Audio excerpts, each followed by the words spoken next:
isang cart ng sorbete.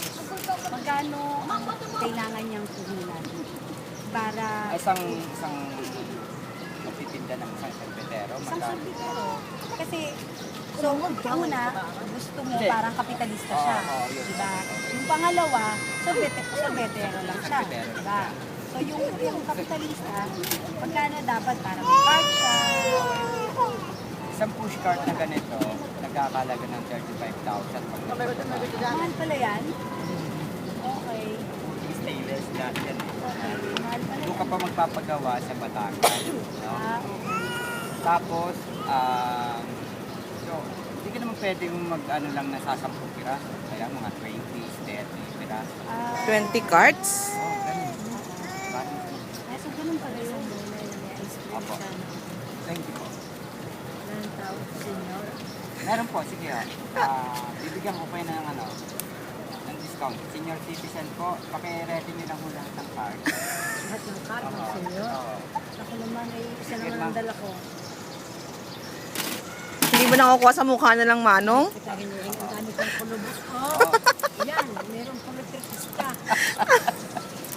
Hindi, after 6 days pa ma-approvean ho yun. Ay, yan, ay bigyan mo. Sobra akong bigyan ng discount. Hintayin na sa amin ang aking... Palagi po ba kayo bumibili kay Manong? O nadaan lang po? Nakita ko lang kayo ng marami na disenteng nakahilera. Ah, Kaya kayo bumilera din. Hanggang mo isang t-shirt ka. Ito po, gawin na natin dalawa. Kayo naman ito. Napaka-babong nakalagaya. mas gusto niyo ho yun kaysa sa mga Selecta. Sa mga Nestle. Tama to. Ganyo. Sa baso. Bakit niya binibidyo pa? Hindi ako hakat baka makita ko. Nakarahan ka na. 15. Ganun lang eh. Palagi ka bumibili kay Manong? Ngayon lang po. Kailan nadaan ka? Bira naman kasi dito pumupunta talaga sa Luneta na alam mo, araw-araw dito bagong tao. Mga datihan lang talaga dito, yung mga yan. Mga empleyado. DOT, mga taga NPDC. Pero kung tutusin, alis araw-araw. Bago. Bago. So Manong, so yun, 35 sa ganito, tapos mamumuhunan ka sa, syempre kasama yung mga mixer Okay, na pagka, sinasabi mo. ang mixer, 150,000. Mahal pala no, no? Oo. May isang first class mixer, may second class mixer. Ang ginagamit ko lang kasi second class mixer, 65,000. Okay. Yun, no? Di ba meron yung made in China na mura? Ay, hindi ka bumibili Ay, ng hindi ganon? Hindi yun.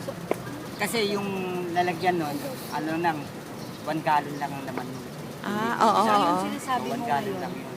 So, after 1 hour, mag-mix ka na naman, di ba? Hindi tulad ng sa akin, isang ano lang, 12 gallon gagana na. Saan galing yung mixer nyo? Ah, Yung sa ibang ban... Batangas. Ah, sa Batangas. Ah, dito lang gawa? tapos oo, naisip lang Hindi siya namin imported. Ah, okay, good. tapos, so yung mixer yung paano. pinakamahal Mixer, no, di Manong? ba? Tapos, apa, mga cone. Hindi ka bibili ng mga isang kahon lang, 2 kahon. Bibili ka na ng maramihan. 5 carton ng sugar cone, 10 carton ng paper cone. Maraming klase yung apa eh. So, mga ganon. Tapos, bibili ka na rin siyempre ng mga 50 sacks ng asin, yung solar salt. Sabi yun. Isang solar salt, pagka direct ang ganyan, ay naabot ko ng mga 320. Pag mga patingi-tingi lang, 400. So, ganun. Tapos, yung bibili ka ng mga sako-sako, asukal, white sugar, tsaka second, segunda mano sugar. Hindi naman Brown segunda sugar. mano. Segunda mano. Washed sugar. Washed sugar. Basta yung Pang ice cream. hindi naman kasi, hindi naman to lahat nilalagay, kulay brown. May white at saka brown. So, kasi, pag ginamit nyo kasi brown, kukulay sa... kulay, hindi naman siya maganda. Oo. Unless Mag-ano lang kayo. chocolate yung ano mo, no? Flavor. Maglalagay lang kayo ng konting brown sugar, tsaka, pero marami ang white sugar. So, yung Milk Boy, marami kasi yung klase ang gatas to eh, powder milk. Ang first class namin yung Milk Boy na Milk Boy powder. ah, Oo. worth on per kilo nun, 280 per kilo. So isang 25, isang karton ho nun, inaabot ng 6,800. So, pag gumawa ka ng 12 gallons ng ice cream, ilang kilo na gatas ang pumapasok doon? 2.5. Okay. 2.5, tapos ang sugar, 4.5. Di ko na nasundan kung magkano na yun, Mano. Pero parang lalabas na ng mga 150, no? Kasi may 35 ka. May 65 One time ka lang naman yun eh, di Hindi, ba? one-time Mga capital. one-time capital. Isang gusto mong mabital. di ba? So parang pwede mo na sabihin 150 dapat, Manong. 150,000? Oo, yung capital. Solo lang. O solo. Ako lang, halimbawa sa akin. Mm. Kasi bili ko na nga din sa ano ko, 94 na yun.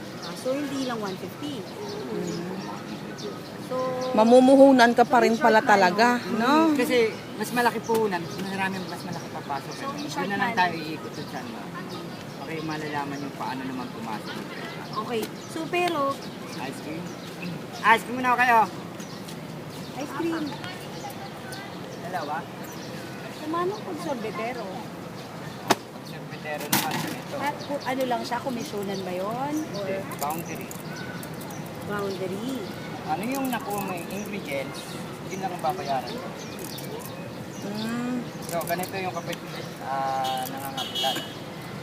Kailangan natin mag-brief si Manong kung discussion ko sa video. Pwedeng interview siguro yun. Kailangan mo magsasagot. Then,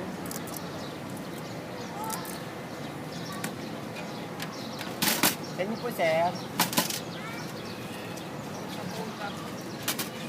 Umulan na yan sa lagay na yan, ha? Pero dami pa rin bumibili ng ice cream. Init ka rin kasi. Ice cream.